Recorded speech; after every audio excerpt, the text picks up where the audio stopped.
চাকরিচ্যুত শ্রমিকদের পুনর্বহাল এবং পুরুষ শ্রমিক নিয়োগের দাবিতে গাজীপুরে পোশাক শ্রমিকরা মহাসড়ক অবরোধ করে বিক্ষোভ করেছে। বুধবার সকাল থেকে ঢাকা-ময়মনসিংহ মহাসড়কের ভুগড়া এলাকায় তারা বিক্ষোভ শুরু করলে যান চলাচল বন্ধ হয়ে দুর্ভোগে পড়েন যাত্রীরা। বিশৃঙ্খলা এড়াতে চারপাশের 10টি কারখানা আজকের জন্য বন্ধ ঘোষণা করা হয়।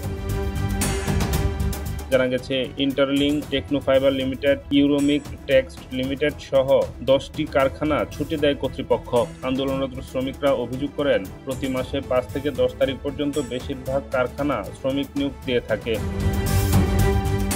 বর্তমান সময়ে কারখানাগুলোর গেটে শ্রমিক নিয়োগ বন্ধের নোটিশ টানিয়েছে কর্তৃপক্ষ। পুরুষ শ্রমিকরা চাকরির জন্য কারখানার সামনে ভিড় করলেও গোপনে বিভিন্ন কৌশল অবলম্বন করে কর্তৃপক্ষ নারী শ্রমিকদের নিয়োগ দিচ্ছে। মালিকপক্ষ পুরুষ শ্রমিকদের বিরুদ্ধে কারখানার অভ্যন্তরে বিভিন্ন দাবি নিয়ে বিশৃঙ্খলা সৃষ্টির অভিযোগ করে থাকেন। তাই কর্তৃপক্ষ তাদের নিয়োগ দিচ্ছে না, বরং তাদের অনীহা রয়েছে।